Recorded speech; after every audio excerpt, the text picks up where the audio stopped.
Wunderbar. Wonderful. Es ist mir eine warme Ehre, It is an heute diesen honor Talk to me to introduce this talk, vorzustellen. Netzpolitik Netzpolitik in Switzerland, between the Bodensee and the Matterhorn. Dazu darf ich vorstellen, I might das present Trio for this talk Infernale the kommt Trio auf die Bühne. Infernale. Es ist Martin Steiger, Martin Steiger, the guy currently on the rightmost position, Sprecher der DigiGuess, the speaker of the Digital Society. This is der Überwachung, Paki, Mitglied der Patrick Kire, DigiGuess, und das ist Kiri, der Geschäftsführer der in the middle, DigiGuess. and Kire, Noch einen the erneuten warmen Applaus, damit ich mich CEO selber of the Digital Society. Kind of CEO. Ja, herzlich willkommen zu unserer Reise durch die Schweizer All Netzpolitik. right. Welcome to our trip through the Swiss Netpolitics. As every year. The Digital Society is a non-profit organization, and these are our partner organizations, and we represent another 400 individual members as well. Between the Bodensee in the northeast and the Matterhorn in the southwest, a lot of things happened. One of our federal councillors said the following thing: I really don't protect my computer, I just don't leave it lying around. That's the best protection. That's quite a statement from the previous Minister of Defense, who said, well, NSA can't really surveil us because, like, Swiss German is almost a kind of protection. And he's from the canton Bern, which is where we continue, in Zimmerwald, in a small spot in Bern. It's a few kilometers southwest of Bern Airport, which is where signals intelligence based on cables is happening. Well, we were there. We checked it out from the air. We flew across there in like low heights, and that's where the Center for Electronics Operations of the Swiss Army has its seat. And you can see there are satellite dishes and radio installations, and they do this so-called cable intelligence. And this is kind of how it's visualized. We have users in Switzerland, and they use the internet, and the internet is international, and so data crosses the border, and that data is locked in a kind of mass surveillance without suspicion, and they are stored just in case. And well, the center searches this data for certain search terms and filters them, and just, you know, takes a look. And the internet providers have to cooperate, and all of that is secret, and nobody really has any rights about that. And of course, this is called cables intelligence because it affects fiber glass cables, and of course, it doesn't just affect metadata; it also affects contents, and it's approved by the Minister of Defense and also by a secret court. And it's filtered by sort of search terms, but not the search terms themselves aren't approved. And that's done through the army, and then the results are analyzed by the civil intelligence service. And as we saw on when we flew past, when they aren't just violating human rights, they are taking a break sometimes. And these, as you can see, aren't civilian members. These are military members of the military, and they are looking for recruits. And please don't do that. That should not be a job. Violating human rights and basic fundamental rights is not a good idea to do as a job. Of course, they are aware that they are being surveilled as well. So for security reasons, they ask you to send in your application forms and data in paper form. And of course, they assure you that they are being discreet with your data. But please don't do it. It's a bad idea. It's not just Zimmerwald. There is also the surveillance infrastructure in other locations. You can see another one here. That's where radio and satellite surveillance happens, or in Leuk, in the Valais, there is a lot more. Half of this, by the way, is Swiss and the other half is American. And while you can ask yourself, do they cooperate? We have to leave that question open. Of course, as the digital society, we are not happy about this. We filed an administrative appeal. Currently, this appeal lies with this building. That's the Federal Court of Administration. We don't know when it'll be dealt with. We are hoping that it'll happen next year. But there's one problem, which is that this Federal Court of Administration is the aforementioned secret court for the cable intelligence. So the same court has to decide on both things. And of course, we don't even know what they decide for cable intelligence because it's secret. So we have to expect that they will decide against us, and it'll continue. We'll go to the Federal Supreme Court, and then we go to the European Court for Human Rights in Strasbourg. And we hope that at the latest there we shall win. And in Strasbourg is where it'll continue with Pocky. In Switzerland, of course, we have data retention since 10 years ago. And here we have reached Strasbourg, this beautiful court with our appeals. We appealed against the data retention and metadata retention. And beginning of March, we got the decision from the federal court that yes, it violates fundamental rights, but the interest in public security and so on matter more. And that's a kind of argumentation that we know from Germany, but apparently it applies in Switzerland too. And anyway, we're just, we just store metadata, and it's not like NSA says we kill based on metadata. We continued onwards to the European Court of Human Rights with this, and we can only do that because Switzerland still cleaves to international contracts and treaties, and potentially we might have lost access to this had the Swiss decided differently.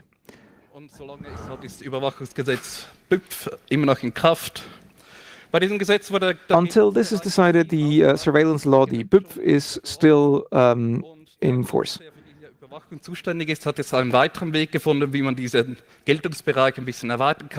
so the service responsible for this surveillance has found a way to further extend their powers. They have a notification, and usually that happens through executive decisions where you could appeal or go through a process, and here that just sort of happened. And in there it says that the surveillance service defines very vaguely who has to retain metadata, and if this applies to you or not. The way you find that out is when you get an order from a court. So this is now being enforced, and who doesn't store metadata according to these rules will have to pay a fine of up to 100,000 Swiss francs. And pflichtig, schick mir so eine Verfügung, macht niemand, weil da müsste man dann ja die Randdaten speichern. And so this can be very costly, so everybody will have to save metadata because asking ahead of time is kind of risky as well. And so here we see a sample of from Martin about the metadata that has been retained about himself. So interesting is you get the IP address that Martin's phone actually had, but I mean, that's not really useful. I mean, missing is where you're connected to which IP address. Also for the antenna, the mobile cell antenna, you only get the place of the antenna, but not kind of into which direction the user was from the antenna. That's a trade secret. Yeah, so it's not very detailed. But Martin also got 20-year-old ISDN contracts with his request for information. I mean, the product Swisscom doesn't even offer anymore. So then the question was, do they have to keep this as long? Are they even allowed to keep this stuff that long? We had some kind of weird decisions of our Supreme Court in the domain of IMSI catcher. That's Stingray in English, this type of device here. So according to the old law, very specific cases, it was only allowed to use this. And now the Federal Supreme Court decided, well, you could have used the Stingray before. Yeah, so kind of it was made legal after the fact. Important case for the new surveillance law actually kind of fell away with this. But we have this new surveillance law, and so kind of Switzerland isn't really that good in terms of privacy. So we're now falling behind the European Union. Also, we don't really have a constitutional court. Constitutional court, yeah. And now we have a new law to surveil social insurance fraud. So with the new law, a lot of surveillance can be done without actually a court decision. So yeah, some companies advertise with kind of how safe Switzerland is in terms of privacy. That's actually not really their case. So this here is us bringing the signatures for a referendum to the Chancellery. So the company that advertises with privacy in Switzerland is from the canton of Geneva, and this is where our story continues with Martin. We don't really have to introduce Geneva. Geneva is kind of the e-voting or internet voting place in internet voting place of Switzerland. So in Geneva, there's places that look like this. This is actually unrelated to e-voting. We just had a visit at the CERN. So they have this cool thing, the antimatter factory, where they produce antimatter and do other cool stuff. There's other interesting stuff there, which kind of makes you afraid of the apocalypse. So kind of where does the CERN buy its stuff? Symantec, for example. These boxes were all over the place there. I hope they're not using this as critical infrastructure. So the canton of Geneva didn't just introduce e-voting, they also developed their own system. So it's one of two providers in Switzerland. It's called CH Vote. So you can order it there if you want to do internet voting in Switzerland. Well, I mean, you could have ordered this, but a few weeks ago there was this headline: hackers find a security flaw in one of the biggest e-voting systems in Switzerland. These were hackers from the Chaos Computer Club. It turns out that a voter can be redirected to a fraudulent website. So, I mean, as you can imagine, this is a serious problem if you're redirected to a different website to cast your vote. So, this went through the media and the Canton of Geneva. What did they do? They sent a formal warning. So that was in French, came from the state of Geneva. There was a few interesting things in here. So apparently we violated the law protecting the coats of arms, or it actually it was a crime against the will of the people, and that they undermined the confidence in the final results. Yeah. So this typical situation, there are some bad news and then you get punished for it. So also this coat of arms protection law, that kind of very exotic. What is this? So this is a screenshot from this formal warning. And here you can see the coat of arms of the participating cantons. So if you manipulate this website, you reuse these coat of arms symbols. And so this is actually a federal crime. Yeah. So a couple of years ago, we had a different case where a journalist was sentenced because he was able to show that you can vote twice in the Canton of Geneva.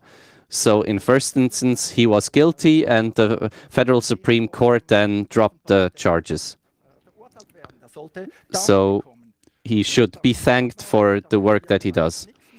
So after we received our formal notice, 3 weeks, nothing happens.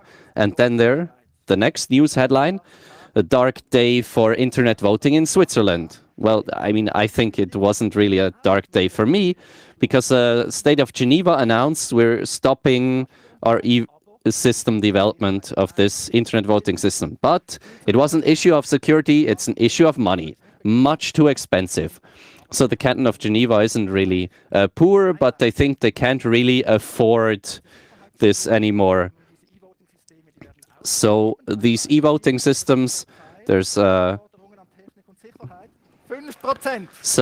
public call for companies to develop this, and here the technology and security has a weight of 5% in the rating.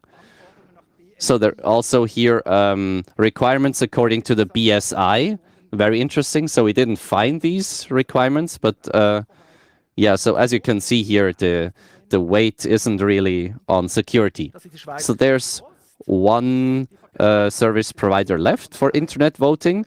It's the Swiss Post, and they offer a product from Skytel. They're from Spain, this company Skytel, and they're the world leaders in e-voting. From their website, we power democracy, and they really mean it. If you look more closely, they really do everything. Election training, registering voters, you can vote on the internet, then there's results consultation, whatever that means, and there's election night reporting. So we can buy all of the direct democracy from this one company. So how is this company financed? With venture capital, of course. Many lovely investors here. So they give you money, and of course they want to make a profit. So profit is definitely comes first over security. So good luck if you trust a system like this. So in Switzerland, there's still the Federal Council that trusts in internet voting. So it was just trial runs so far, and now it's supposed to be officially the third way of being able to cast a vote. And so now organizations like the Digital Society Switzerland can publicly comment on this, on voting on the internet. We also do other things.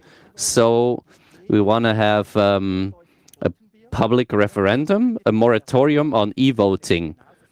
On e-voting, so that it can't be done unless it's at least as secure as paper ballots. So you have to collect 100,000 signatures to be able to do this. And then, yeah, we hand them in Bern, and I give over to Paki. Okay, so we continue in Bern with internet blocking. So I think in all our talks, internet blocking was a topic for us. So this is kind of a symbolic image. Most decisions in Switzerland are made in Bern. Yeah, so internet blocking. For politicians, they look something like this. This is a border fence. Only things that government employees want to let through actually go through. Though in reality, it actually looks more like this. I mean, I showed this picture last year already, but yeah, it's really kind of symbolic for the state of things. So in Switzerland, internet blocking is very popular. So Swisscom actually advertises internet blocking for private users. So I'm not quite clear what this is, but looks like the first dose is free. So in the Swiss gambling law, we now have internet blocking. They wanted to kind of block access to foreign casinos. We collected 50,000 signatures for a referendum. Yeah, so this is us handing in those collected signatures.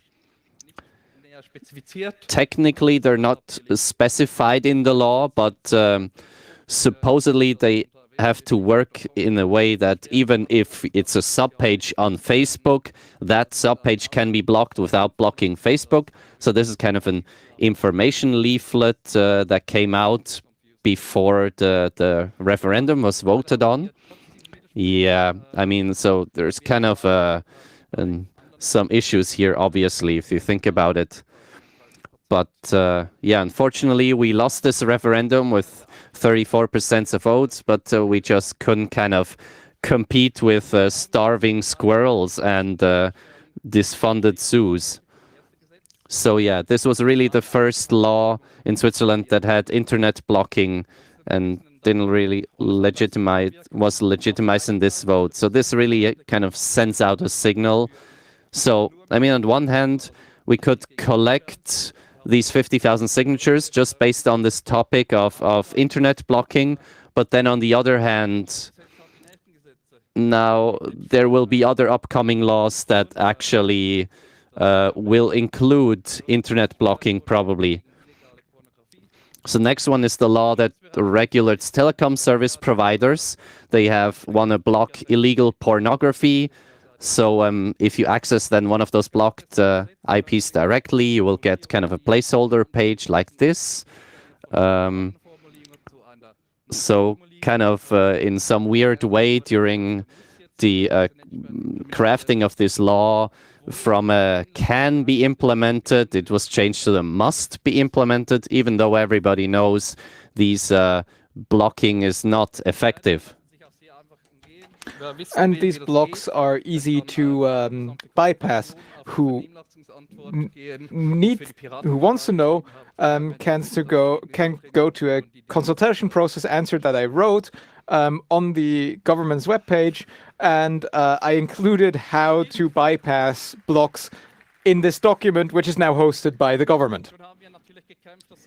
Of course, we fought for having a deletion mechanism into this law, and we won. And now there is a delete and block formulation in the law, and we just have to keep a sharp eye on how this is being implemented. So this is only possible because politicians support us and give us access to the Federal Palace. This is a pass that Bernhard got, and Bernhard and others from the digital society go there and try to talk to people and show them this image about net blocking. And a lot of thanks to Bernhard and Jürgen, I think. Jorgo, sorry. And we will need this work because the next law is already in the pipeline, and that's the copyright law, and that's continuing in Zurich with Martin.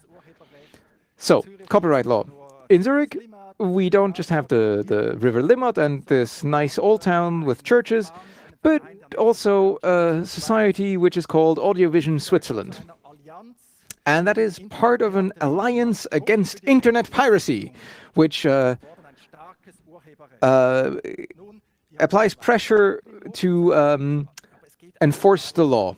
And they have the Swiss flag in their logo, but it's really about this. It's about the Americans who have this idea of a strong copyright law, and they want to implement that worldwide. And Switzerland is one of the few countries that hasn't done so yet.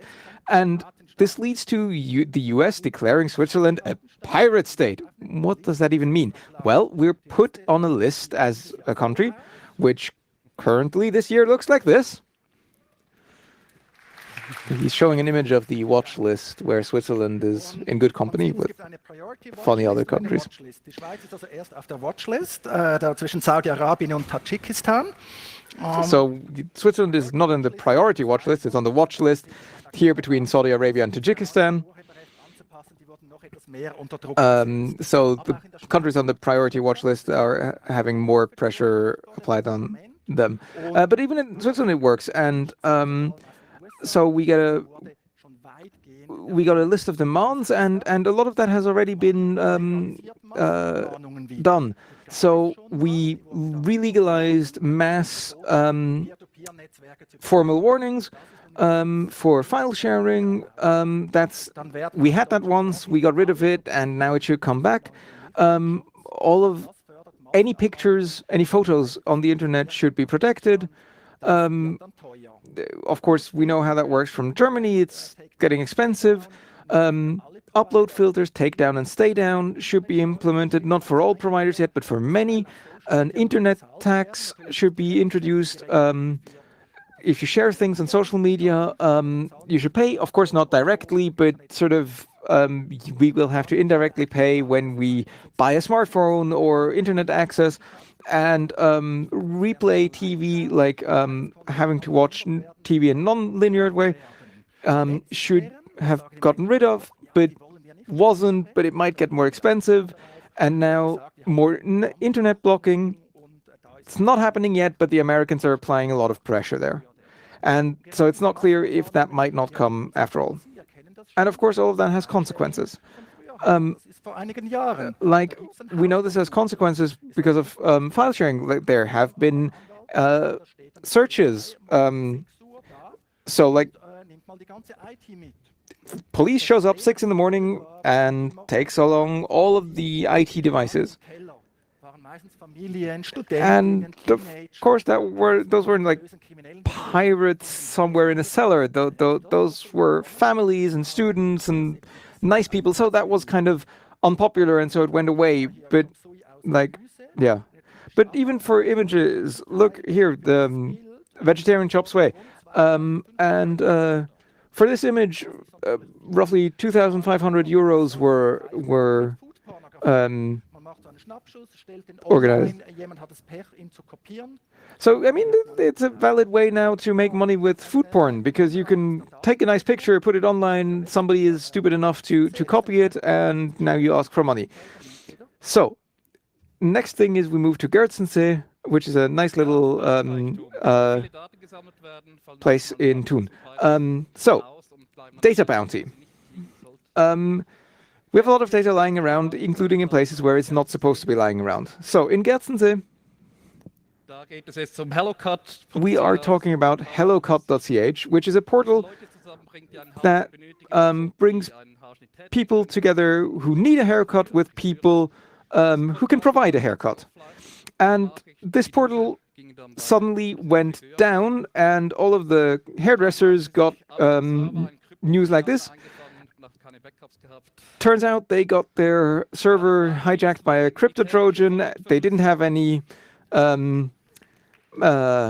backup. It was a military full-bit encryption. Technician was informed, and the portal is back up. In the next case, it hit someone bigger, Migros, one of the biggest supermarket chains in Switzerland. And Martin wanted his data and asked for data in a formal way, and he got an answer. Of course, they have a process and it works. So a few days later, he got a letter. Unfortunately, he didn't just get his data, but those of a random woman he didn't know.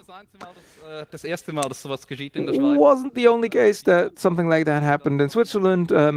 Coop Bank, the Coop Bank, Bank Claire these days, sent the wrong year's end data to a lot of people. That didn't lead to any trouble at all. But at least it was clear who had to pay for a beer for everyone.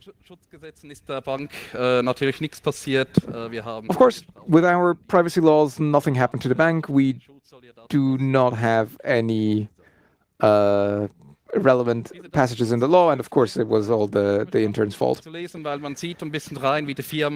always interesting to read these letter templates, these standard letters, because they give an insight in how companies and the state work. And you should do that, and you should ask the companies regularly for your data so that you kind of know what they do, and they don't forget to make sure that you can know. Of course, from your telecom provider, you want your metadata, and of course, Migros probably does not have your metadata. So the next story were taxes. Taxes is kind of, good and bad. Of course, you want the roads to be nice and trash to be collected. But unfortunately, there's the software that you could use to do your taxes. It runs under Linux too. And that's been outsourced. And you can scan your receipts and everything and do your taxes. And unfortunately, they just end up on the internet, visible to everyone. They forgot to set their cloud storage to not browsable. What can you do? It happens. It's like tax data isn't exactly private. Everybody talks about it in Switzerland, of course. Die Meldung des Hackers dann als Scherz abgetan haben und dann erst reagiert hatten, als Heise dann mal nachgefragt. They heard from the researcher, thought it was a joke, and only reacted when Heise asked about it. And at this point, the page is down, and they are celebrating the new year. And what it looks like next year for us is what Kira is going to talk about now in Bremgarten. So for a good 2019, I'm going to talk about what's going to happen in the future, and we start in Bremgarten. We're going to have an excursion there. That's where the seat of the Digital Society is. That's where we had our first meeting, and we still meet every half a year. On the 4th of May, roughly 30 people will, from the different net politics-oriented organizations in Switzerland, will meet and talk about common topics and things to do. Bremgarten, it's an idyllic little city at the on the River Reuss, but of course that idyll is a bit deceiving, at least if you trust this quality paper. He shows a boulevard paper headline saying Bremgarten is seen as a nest of leftist extremists.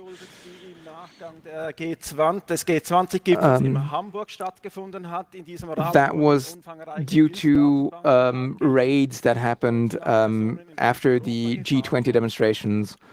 And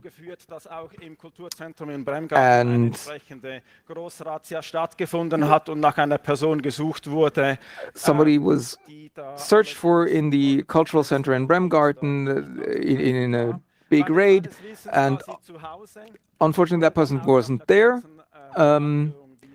As far as I know, they were home at that time and were left to walk free after a short conversation.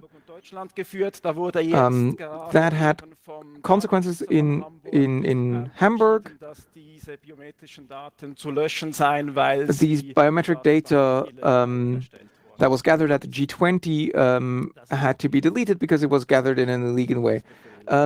This is the search warrant for this whole thing. Of course, luckily, at the first Winter Congress of the Digital Society in February 2018, we had a presentation about how to act when the police rings your doorbell at 6 o'clock in the morning. On the 23rd of February 2019, we will have the second Winter Congress of Digital Society. You can buy tickets, and The link is on the slide. In the same place, in the Zentrum Karl der Große in Zurich, there will be a second event. And this is a series of events, and the next topic will be digitalization in education on the 10th of January, and on the 11th of April, data ownership will be the topic. Right now, we are going to continue with a workshop in the lecture room M1. It's one floor down through the glass hall, and to the right, just ahead of Adams, there will be a workshop there right after this talk, where we will deal with the topics for 2019, how to get involved, and of course, we are here for all 4 days. We have our own space in the About Freedom cluster, just one floor down as well. We look forward to your visit and interesting conversations. Thanks a lot. We have a very short time left for questions, and otherwise we shall meet at the workshop in Lecture Hall M1.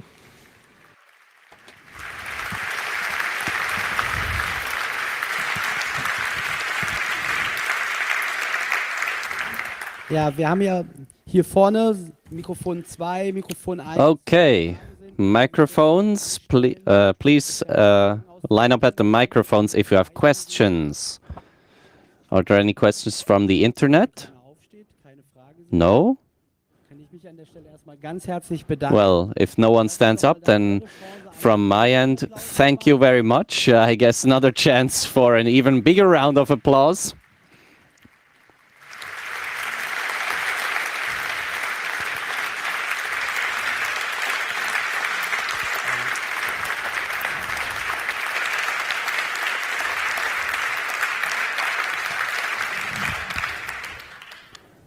Ja, und damit seid ihr nicht entlassen. Okay.